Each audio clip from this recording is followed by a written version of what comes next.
Alright, namaste to all of you and I welcome you in the series of the research methodology. Last time हमने क्या किया था? Types of validity. ठीक है, जब हम हाइपोथेसिस पढ़ते हैं तो ये टॉपिक बार बार आते हैं और इसी वजह से हमने इसके टाइप्स को कवर करना सोचा था। तो हमने टाइप्स ऑफ वैलिडिटी कवर कर लिया है और कहीं ना कहीं कुछ क्वेश्चन आपके रिलायबिलिटी से आते हैं। तो आज की क्लास में हमारा मोटिव ये रहेगा कि हम टाइप्स ऑफ रिलायबिलिटी भी देखें और रिपोर्ट एक तरीके से डिज़ाइन कैसे लिखा जाता है उसके भी टाइप्स को देख करके we are going to wrap up the steps of research. और फिर उसके बाद हम आएंगे हाइपोथेसिस में। नल हाइपोथेसिस क्या होता है, अल्टरनेट हाइपोथेसिस क्या होता है, या फिर आप टाइप 1 एरर, टाइप 2 एरर, ये जो आप स्टोरी देखते हो ये स्टोरी कहाँ से शुरू हुई उसको हम बिल्ड करने की कोशिश करेंगे।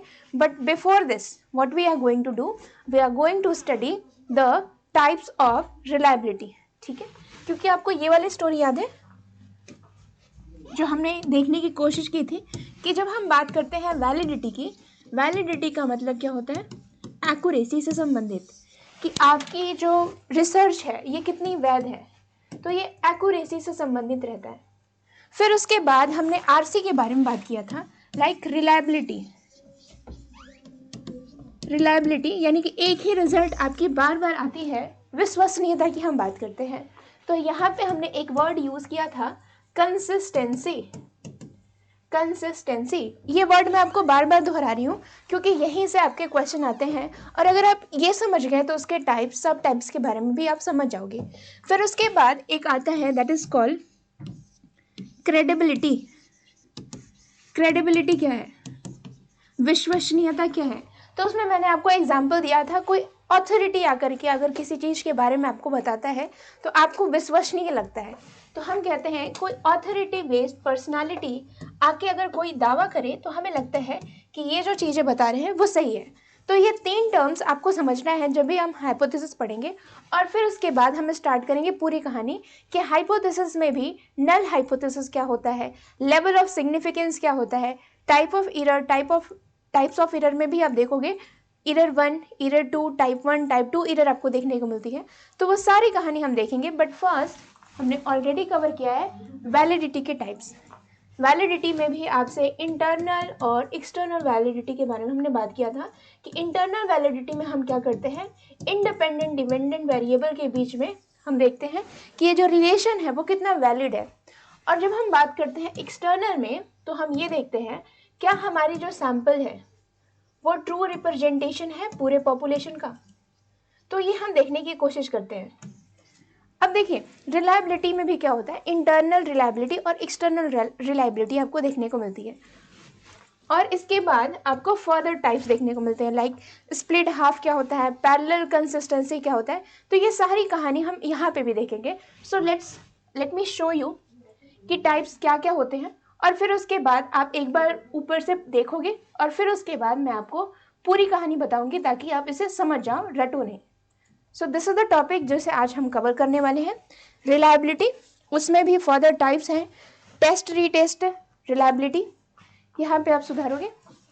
ठीक है, forms, parallel forms reliability, split half reliability, internal reliability और एक्सटर्नल रिलायबिलिटी। ठीक है, तो एक एक करके हम स्टार्ट करते हैं, that is test retest reliability से या फिर इंटरनल एक्सटर्नल से, क्योंकि वो बहुत आसान है, वो समझ में आ जाएगा हमें। So let's begin with one by one. ये पिक्चर मैं आपको फिर से बताऊंगी, जब हम पूरी तरीके से समझ जाएंगे तो ये पूरी कहानी हमें समझ में आने वाली है। तो पहला रिलायबिलिटी में देख लेते हैं। रिलायबिलिटी को हिंदी में हम कहते हैं विश्वसनीयता, और पहला जो टाइप है इंटरनल रिलायबिलिटी। ठीक है, इंटरनल रिलायबिलिटी का मतलब क्या होता है कि आपकी जो प्रोसेस है, आपने जो प्रोसेस लिया है वो कितना सटीक है।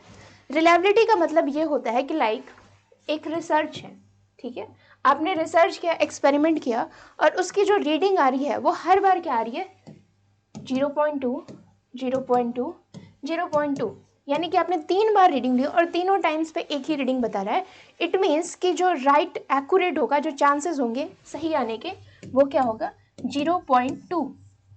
उसी तरीके से मान लीजिए कि आप करंट मेजर कर रहे हो, आप वोल्टेज मेजर कर रहे हो और उसके बाद आप रेजिस्टेंस देखने की कोशिश करते हो, तो रेजिस्टेंस हर बार आपका क्या आ रहा है, 5, 5, 5, इट मीन्स कि जो रेजिस्टेंस है वो 5 ही होना चाहिए। तो हम क्या कहेंगे कि हमारी जो रिजल्ट है वो क्या है, रिलायबल है, कंसिस्टेंट है। जब हम इंटरनल रिलायबिलिटी की बात, तो हम देखते हैं कि हम जो प्रोसेस अपना रहे हैं, पूरे प्रोसेस के दौरान हम क्या एक ही पद्धति को अपना रहे हैं, एक ही प्रक्रिया को अपना रहे हैं। जब हम इस प्रक्रिया को अपनाते हैं, यानी कि जब भी हम इंटरनल की बात करते हैं तो हम प्रोसेस की बात करते हैं। We talk about the process. क्या पूरे रिसर्च में जो हमने प्रक्रिया अपनाई है, जो हमने विधि अपनाई है, क्या वो कंसिस्टेंस है? फॉर एग्जाम्पल, आप नेट की प्रिपरेशन कर रहे हो और नेट के प्रिपरेशन के दौरान कुछ बच्चे क्या करते हैं, 2 घंटे पढ़ते हैं रोज दिन, और कुछ बच्चे क्या कर रहे हैं, 2 घंटे पढ़ रहे हैं, किसी दिन वो 30 मिनट पढ़ेंगे, किसी दिन वो 4 घंटे पढ़ेंगे, किसी दिन वो 5 मिनट पढ़ेंगे। तो इसको हम क्या कहेंगे, इट इज़ नॉट कंसिस्टेंट, ये रिलायबल प्रिपरेशन नहीं है। बट जो बच्चे 2-2 घंटे रोज पढ़ते हैं उनको हम क्या कहेंगे, इट्स अ रिलायबल प्रिपरेशन। ये रिलायबल है, कंसिस्टेंट प्रिपरेशन है। यानी कि मान लीजिए इंटरनल रिलायबिलिटी वही होती है कि आप एक रिसर्च के दौरान, पूरे प्रोसेस के दौरान एक ही प्रक्रिया को अपना रहे हो और तब जाके आपकी रिजल्ट क्या आ रही है, बार बार सेम आ रही है। तो हम उसको क्या कहते हैं, इंटरनल रिलायबिलिटी, यानी कि हमारी प्रोसेस क्या है, समान है। अब हम थोड़ा सा एक्सटर्नल रिलायबिलिटी की बात करते हैं। एक्सटर्नल रिलायबिलिटी यानी कि हम कहीं ना कहीं बाह्य विश्वसनीयता की बात कर रहे हैं। जब हम बाह्य विश्वसनीयता की बात करेंगे, क्योंकि हमने प्रक्रिया की बात कर ली, अब हम बाह्य की बात करें, आंतरिक हमने कर लिया, अब बाह्य क्यों देखते हैं। तो फॉर एग्जाम्पल, मुझे देखना है कि मेरा क्या पूरा रिसर्च जो है वो रिलायबल है कि नहीं। तो उसके लिए हम क्या देखेंगे, रिजल्ट को देखेंगे। हम प्रोसेस हमने देख लिया, that is come under the internal. अब हमें क्या देखना है, एक्सटर्नल को देखना है। और जब भी एक्सटर्नल रिलायबिलिटी की हम बात करते हैं तो हम क्या देखते हैं, रिजल्ट देखते हैं, रिजल्ट देखते हैं।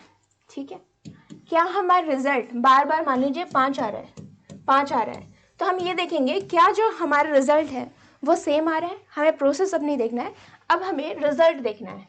ठीक है, और आपका रीडिंग जो है बार बार, मान लीजिए कि एवरेज टाइम जो है ना आपका 5 आ रहा है, मैक्सिमम टाइम आपका 5 आ रहा है, तो हम एक एवरेज निकाल देते हैं और ये कहते हैं कि since the 5 outcome is more, तो हम कह सकते हैं कि 5 की जो रिलायबिलिटी है वो ज़्यादा है। या फिर मान लीजिए वैसे बच्चे जो 5 घंटा रोज दिन पढ़ते हैं या 2 घंटा ज़्यादा पढ़ते हैं, हम कहते हैं कि उनके रिजल्ट, उनके एग्जाम में पास होने की संभावनाएं ज़्यादा होती है। तो एक तरीके से हम रिजल्ट को देखते हैं। या फिर मान लीजिए कि आप मॉक बना रहे हैं, ठीक है, और मॉक में जो है आपके सही उत्तर आ रहे हैं, एक तरीके से आप 80 ला रहे हो पेपर 1 में, तो हम कहते हैं कि आपके चांस जेआरएफ के क्लियर करने के बढ़ जाते हैं, क्योंकि हम रिजल्ट को देखते हैं और रिजल्ट के आधार पे हम ये देखते हैं कि क्या आपकी प्रिपरेशन जो है वो सही है कि नहीं।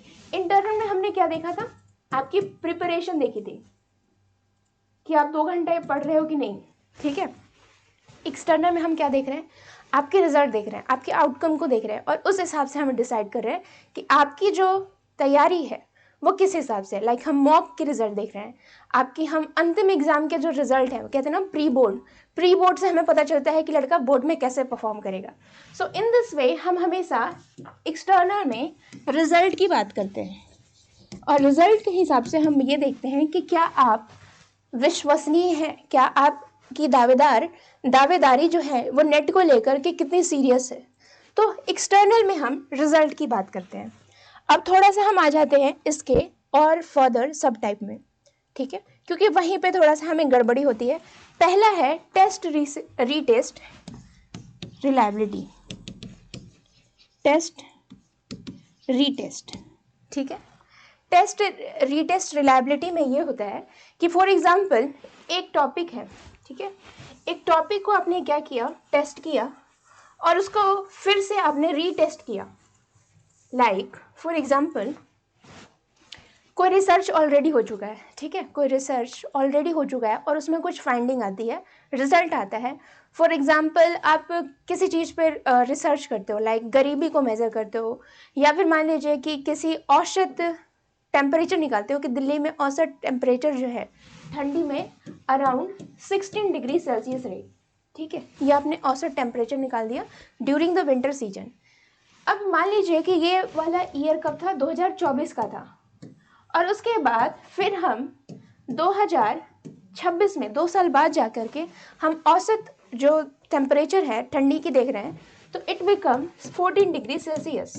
ठीक है, तो कहीं ना कहीं जब मान लीजिए कि हम देखते हैं कि जो रिजल्ट है आसपास आ रही हैं, सिमिलर आ रही हैं, कभी 14 कभी 15, तो हम क्या देखते हैं कि आपकी जो रिजल्ट है वो सही है। यानी कि एक बार टेस्ट किया, फिर उसके 2 साल बाद टेस्ट किया, या फिर मान लीजिए कभी भी टेस्ट कर रहे हो तो एक ही रिजल्ट आता है। दैट इज कॉल्ड टेस्ट और रीटेस्ट रिलायबिलिटी। यानी कि टेस्ट करने का मतलब एक बार टेस्ट हो चुका है और उसके बाद अलग अलग लोग अलग अलग चीज से प्रशिक्षण कर रहे हैं, तो सेम ही रिजल्ट आ रहा है। That is called test retest. ठीक है, दोहराना, दोहराने के बाद भी आपका क्या आ रहा है, सिमिलर रिजल्ट आ रहा है। That is called test retest reliability, समानांतर। ठीक है, समानांतर नहीं कहेंगे, टेस्ट रीटेस्ट को हम कह सकते हैं टेस्ट रीटेस्ट। ठीक है, टेस्ट को पुनर्प्रशिक्षण, पुनः प्रशिक्षण विश्वसनीयता, जिसमें आपकी एक टेस्ट का रिजल्ट आ गया और फिर उसको आप दोबारा अलग अलग विधि से टेस्ट करते हो, अलग अलग टाइम पीरियड पे टेस्ट करते हो, आपको सेम रिजल्ट आता है। That is called reliable. ठीक है, रिलायबल।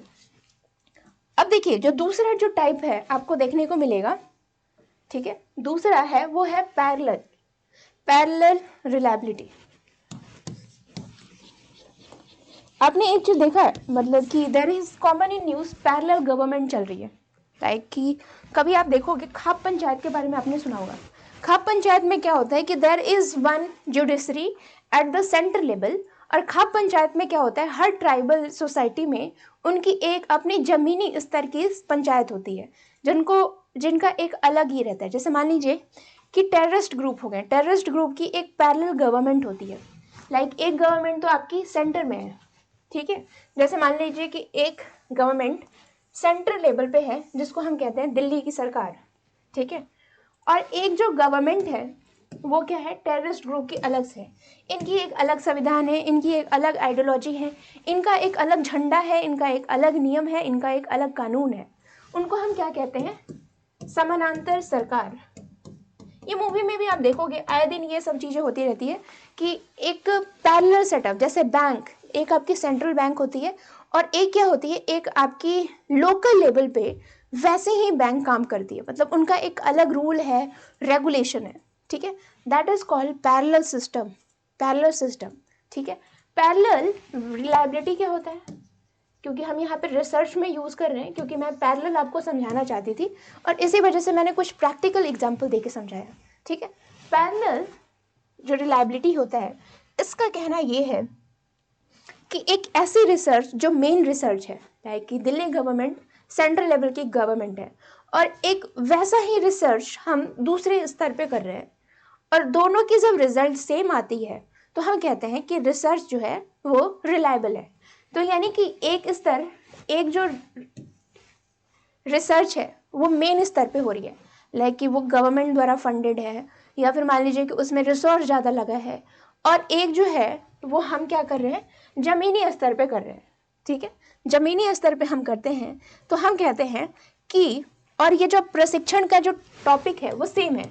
अब फॉर एग्जाम्पल मैं आपको समझा रही हूँ, जैसे लाइक फॉर एग्जाम्पल मैं वैक्सीन बना रही हूँ कोरोना के लिए। ठीक है, कोरोना के लिए एक वैसा वैक्सीन जो कि क्या हो रहा है, जो कि दिल्ली की गवर्नमेंट बना रही है। ठीक है, कोविडशील्ड या फिर कोई भी वैक्सीन आप ले लीजिए जो कि एक बहुत अच्छा पूना वाला या फिर अच्छे कंपनी बना रहे हैं, और एक वैसे ही वैक्सीन जो है वो एक छोटा फॉर एग्जाम्पल कोई इंडिविजुअल लेवल पे बनाना चाह रहा है, या फिर कोई स्कूल लैब में बनाना चाह रहा है, और दोनों की जो इफिकेसी है कोरोना को ठीक करने की, कोरोना वायरस से लड़ने की, वो सिमिलर है। तो हम क्या कहते हैं कि वो जो वायरस है, वो जो एंटीवायरस है, एंटीडोट्स है, वो क्या है, these are reliable against the corona virus. तो हम कहते हैं कि एक वैसा रिजल्ट जो कि उच्च स्तर पे हो रहा है और उसी के समानांतर हम एक दूसरा रिजल्ट कर रहे हैं, दूसरा एक्सपेरिमेंट कर रहे हैं जो कि सेम रिजल्ट देगा, उसको हम कहते हैं समानांतर विश्वसनीयता। ठीक है, और उसी को हम कहते हैं पैरेलल। ठीक है, पैरेलल रिलायबिलिटी। ठीक है, मतलब कि सेम लेवल का रिसर्च अगर दो जगह पे हो और दोनों सेम ही टेस्ट दे, सेम ही रिजल्ट दे, उनको हम क्या कहते हैं, पैरेलल। ठीक है, जैसे जनरली क्या होता है ना कि मान लीजिए कोई आप रिसर्च कर रहे हो और उसको हम ग्रुप में डिवाइड कर देते हैं कि आप ये करोगे, आप वो करोगे, या फिर जनरली क्या होता है, मान लीजिए कि मैंने क्या किया, 100 लोगों में सर्वे किया, ठीक है। थोड़ा सा मैं आपको रिसर्च लेवल पे समझाती हूँ। मान लीजिए कि मुझे 100 लोगों से डेटा कलेक्ट करना है, ठीक है। तो अब ऐसा नहीं है कि हर बंदा क्या करेगा, एक ही रिसर्चर जाके 100 लोगों से बात करेगा, हो सकता है उसमें बहुत टाइम लग जाए। तो मैंने क्या किया, ये जो 100 लोग हैं उनको मैंने, चलो इनको मैं 50-50 में डिवाइड कर दिया मैंने, ठीक है। इनको 50-50 में डिवाइड कर दिया और 50 लोग का सर्वे ये लेंगे और 50 लोगों का सर्वे ये लेंगे। तो ड्यूरिंग द सर्वे इनकी जो फाइंडिंग आती है वो कुछ इनकी फाइंडिंग के बराबर आती है। इन्होंने जो फाइंड किया वो ये इन्होंने भी फाइंड किया, उसको हम क्या कहेंगे, that is called parallel survey. Parallel, अगर मान लीजिए दोनों की रिजल्ट जो है वो सिमिलर आ जाती है, that is called parallel reliability, ठीक है। तो हो सकता है मान लीजिए कि वो क्वेश्चन आए या फिर मान लीजिए कुछ और टॉपिक आ जाए, parallel research, parallel retest, test retest क्या होता है, ये सारी कॉन्सेप्ट दिमाग में होना चाहिए, ताकि जरूरी नहीं है क्योंकि एग्जाम में वही पूछे। अगर आपको क्लियरेंस होगी तो हो सकता है वो आपको घुमा के ही पूछ दे। जैसे मैंने आपको बताया था कि इंडक्टिव रिसर्च ना पूछ करके इंडक्टिव मेथड पूछ दे, या फिर मान लीजिए कि आपको डिडक्टिव रिसर्च ना पूछ करके डिडक्टिव मेथड पूछ दे, तो आपको कंफ्यूज नहीं होना है, आपको इंडक्टिव और डिडक्टिव का कॉन्सेप्ट क्लियर होना है। फिर उसके बाद वो आगे पीछे जो भी लगाए आप इजीली उसको आंसर कर सकते हो। नाउ पैरेलल हमने कर लिया, अब हमें क्या करना है, स्प्लिट हाफ, ठीक है। स्प्लिट हाफ रिलायबिलिटी, ठीक है। स्प्लिट हाफ को आपको कहीं ना कहीं थोड़ा सा आपको लगेगा पैरेलल की तरह ही, तो क्योंकि इसमें हमने क्या किया है, कोई भी रिसर्च को 50-50 में हमने डिवाइड कर दिया। स्प्लिट हाफ का ही मतलब क्या होता है कि आधे वर्ग में हमने उसको काट दिया ताकि रिसर्च अच्छे से हो जाए। तो split half in the sense, इसको हम हिंदी में कहते हैं स्प्लिट हाफ, यानी कि एक तरीके से हम आधे भाग में देख करके देखते हैं कि क्या ये आधा आधा सही है। यानी कि मान लीजिए कि पूरा रिसर्च है लाइक दिस, और हमने क्या किया, इसको आधे आधे पार्ट में डिवाइड कर दिया, तो उसको हम कहते हैं स्प्लिट हाफ। बट रिमेंबर, अब स्प्लिट हाफ और पैरेलल में अंतर क्या होता है, पैरेलल में अंतर ये हो जाता है कि ये जो हमने बराबर का लिया है 50 इधर 50 इधर, बट पैरेलल में ऐसा नहीं हो सकता है। पैरेलल में हो सकता है कि मान लीजिए कि यहाँ पे 100 लोग हैं तो यहाँ पे हो सकता है 10 लोग हो सकते हैं, मतलब कि एक बिगर लेवल पे हो रही है और एक स्मॉलर लेवल पे हो रही है। स्प्लिट हाफ में जो दोनों विभाजन होगा वो बराबर का होगा, 50-50 का होगा, that is why it is called split half, बराबर का विभाजन। जब आप इसकी रिसर्च करोगे तो यहाँ पे दोनों जो स्टडी होते हैं वो एक तरीके से इक्वली फंडेड होते हैं, इक्वली रिसोर्सफुल होते हैं, इक्वली इंफॉर्मेशन दिए जाते हैं। तो एक तरीके से हम कह सकते हैं दोनों रिसर्च क्या कर रहे हैं, इक्वल एनर्जी से कर रहे हैं, तो दोनों की रिजल्ट क्या होगी, सिमिलर होगी। तब हम क्या कहते हैं कि हमारा जो रिजल्ट है वो कैसा है, that is called split half reliable. But मान लीजिए कि कोई एक ऐसा रिसर्च है जो कि बहुत ज़्यादा फंडेड है, ठीक है, जो कि बहुत सेंट्रली गवर्नमेंट द्वारा फंडेड है, और कोई ऐसा रिसर्च जो कि एक इंडिविजुअल छोटे मोटे लोग मिलके कर रहे हैं, सेल्फ हेल्प ग्रुप कर रहे हैं। तो मान लीजिए कि यहाँ पे उन्होंने 100 लोगों पे सैंपल लिया और इन्होंने सिर्फ 10 लोगों पे सैंपल लिया, तो ये क्या है, ये दोनों चल रही है पैरेलल स्टडी, समानांतर स्टडी। तो ये जो है, अगर मान लीजिए इनकी स्टडी सिमिलर आती है और इनकी स्टडी भी सिमिलर आती है, that is called parallel reliability, ठीक है। तो ये जो है ये आपका मेन है रिलायबिलिटी का parts, internal reliability, external reliability, test retest, parallel, split half. इस तरह से आपसे क्वेश्चन हो सकता है, आपको मैच ऑफ द फॉलोइंग से क्वेश्चन है, तो मैं दिखाऊंगी किस तरीके से types of reliability, types of validity से क्वेश्चन पूछे जाते हैं, और इससे रिलेटेड आपको कॉन्सेप्ट क्लियर करके जाना है। अब देखिए, मैं एक बार फिर से आपको वो स्लाइड दिखाना चाहती हूँ जो मैंने स्टार्ट में दिखाया था। ये वैलिडिटी वाला था जो हमने ऑलरेडी कर लिया था, जिसमें हमने content, criteria, convergent, divergent, construct validity, internal validity और एक्सटर्नल वैलिडिटी के बारे में हमें बात करनी थी, ठीक है। थोड़ा सा मैं आपको रिलायबिलिटी के बारे में दिखाना चाहती हूँ, ये वाली, ठीक है। ये वाली स्लाइड से हमने स्टार्ट किया था, विश्वसनीयता के बारे में हम बात कर रहे थे। पहला है टेस्ट रीटेस्ट वैधता, सॉरी विश्वसनीयता यहाँ पे लिखेंगे, ठीक है। और दूसरा है समानांतर विश्वसनीयता, तीसरा है स्प्लिट हाफ विश्वसनीयता, आंतरिक विश्वसनीयता, बाह्य विश्वसनीयता। तो ये इसके टाइप्स देखने को मिलेंगे। अब देखिए थोड़ा सा मैं आपको सिलेबस के बारे में दिखाना चाहती हूँ कि वेयर वी आर हेडिंग, हम जा कहाँ रहे हैं। So this is the syllabus of research methodology जिसको हमने स्टार्ट किया था। Give me a second. ये है आपका सिलेबस जिसमें हम अभी स्टेप्स ऑफ रिसर्च में हैं। और स्टेप्स ऑफ रिसर्च जब हम पढ़ रहे थे तो हमने ये वाला टेबल देखा था, ये वाली टेबल के साथ हमने स्टार्ट किया था, ये वाली टेबल जो कि कोठारी की बुक में हमने वहाँ से डिराइव किया था। जब हमने बुक लिया था तो हमने रिसर्च प्रॉब्लम कैसे फॉर्मुलेट करते हैं ये हमने देखा था। फिर हमने देखा था कि लिटरेचर को रिव्यू कैसे किया जाता है, क्या प्रोसेस रहता है, कैसे लिखते हैं लिटरेचर रिव्यू। और फिर उसके बाद हमने हाइपोथेसिस फॉर्मुलेट करने की बात की थी। जब हाइपोथेसिस को फॉर्मुलेट कर रहे थे तो हमें जरूरत पड़ी किसकी, वेरिएबल्स को जानने की। वेरिएबल्स को जान रहे थे तो हमें सैम्पलिंग की जरूरत पड़ी क्योंकि वो बहुत आसान टॉपिक है। तो मैंने आपको डेटा कलेक्शन में सैम्पलिंग के बारे में बताया, वेरिएबल्स के बारे में बताया, और फिर उसके बाद मैंने आपको रिसर्च डिज़ाइन के बारे में, सैम्पल डिज़ाइन के बारे में बताया। अब देखिए ये जो सैम्पल डिज़ाइन है ये CR कोठारी के बुक में अलग अलग तरीके के सैम्पल डिज़ाइन दिए हुए हैं। अगर आपको कभी मौका मिले तो आप जरूर देखिएगा कि कितने टाइप्स के रिसर्च डिज़ाइन आपको देखने को मिलेंगे। ठीक है, जैसे मान लीजिए कि before and after without control design, before and after without control design, after only with control the design. Informal में आता है randomise design, randomise block design, Latin square design से आपसे क्वेश्चन पूछा जाता है। जैसे लैटिन स्क्वायर मान लीजिए कि कुछ इस तरीके से आपको क्या करना है, डिज़ाइन बनाना है रिसर्च को करने से पहले। यहाँ पे आपने कुछ स्टडी की, H1, H2, H3, ठीक है, नंबर, इस तरीके से आपने क्या किया, this is called Latin square. और जिसमें आप क्या करते हो, अपने डेटा को फिलअप करते जाते हो, that is called Latin square design.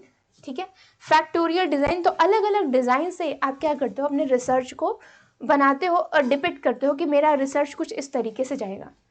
तो इससे रिलेटेड मुझे एक दो क्वेश्चन मिले, लैटिन स्क्वायर से आपसे क्वेश्चन पूछा था और मुझे यहाँ से कोई क्वेश्चन नहीं दिखा। उतना डेप्थ में आपको रिसर्च मेथोडोलॉजी में नहीं पूछते। डिज़ाइन से रिलेटेड मैंने अभी तक कोई क्वेश्चन नहीं देखा, सिर्फ सिमिलर वो पूछते हैं कि रिसर्च डिज़ाइन क्यों जरूरी है।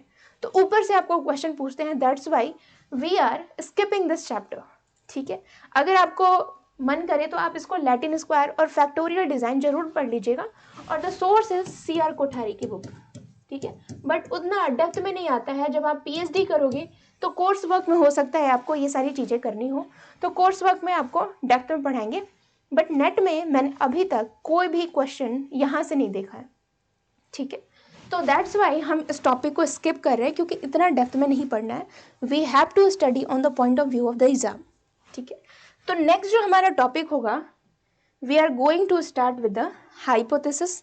ठीक है, हाइपोथेसिस जो है उसमें हम देखेंगे कि नल हाइपोथेसिस क्या होता है, अल्टरनेट हाइपोथेसिस क्या होता है, types of hypothesis. Till then just start reading the types of hypothesis and revise all that we have covered till now. Thank you.